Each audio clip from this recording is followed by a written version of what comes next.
Okay, let's give this thing a shot. We're going to replace these plastic parts with the real deal. We've got them growing straight up here. Look at them. They are looking very fine. Nicely spray painted and ready for the install. Just to give you an idea of how clean they look, they are very nice. Getting this thing assembled. It's looking really clean and it's super solid. I am liking it. Got the side on. These bolts are just sitting there and we can see our alignment is looking very clean in here. Some super chunky spacers to bring these out, to pull the batteries out from the tire. So you can see here we got super space. This is the plastic on the left and we got it, and then we've got our steel on the right, and everything fits perfectly. And we got our special chunky spacer here which has got this groove on it, which is to compensate for this headlight, for the way that it sits in there underneath that little recess that we can see just there. Very important when you're doing in these bottom screws and the top screws is to do them in evenly to bring it in. Otherwise you get it too much on an angle and then the top screws just won't go in. So bring it in slowly. Last we'll be seeing off this broken plastic side. I've got the top screws undone. Something I really like about these stock pads is I can get the screw bolts out without removing my pads. Metal yellow side. And we'll be doing the back one shortly, so let's get that sorted. So the way that we install these, we just build the core frame, align it up with the holes at the top for the battery, and the same at the bottom, and then we just push it in, and it should just align, and then come across to the side, tap in the top and bottom until those top holes align, and our bottom holes align down the bottom. Nice.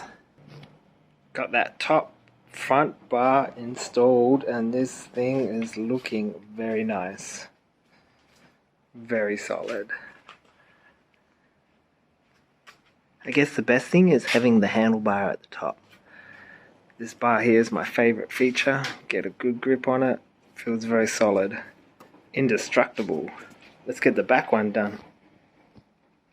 So the bad news is on the back ones, which were slightly different, I stuffed up. I didn't chamfer the internals. I forgot to put the bolt holes in here, not that it matters too much, and I forgot to put the holes to mount into the wheel.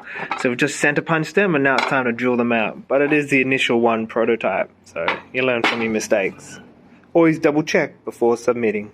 A little bit of WD-40 and pilot holes and this stuff drills like butter. It is done. We have our front rails on, our rear rails on, our suspension, our back guards, our mud guard. This thing is looking super tidy and clean. I think it is awesome. Massive tire gap. Ready for off-road.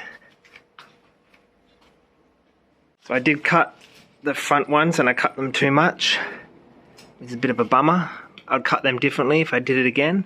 And then around the rear I just chopped out these blocks so you can see how it sits, and that gives you almost a bit of extra support. I do like it how it's worked out, and we got a little bit of extras. So now with this handle we can walk it and then we can tell it to turn off, and that is one solid mount.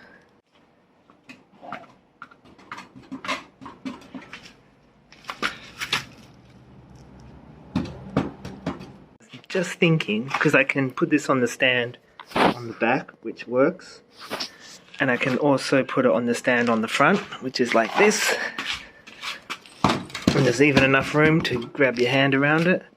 Now the issue is, right, I made these little nubs on the back ones, which used to be on the front, by the way.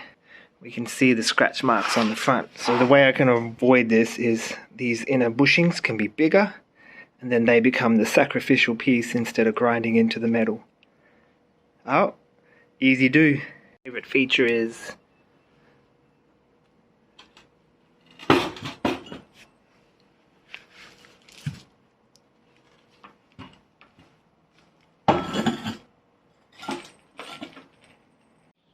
The next mod I got coming for this thing is the internal mud guard, just to help brush, to stop any debris going through, and because it is a brush, it can easily maneuver. That'll be pretty cool.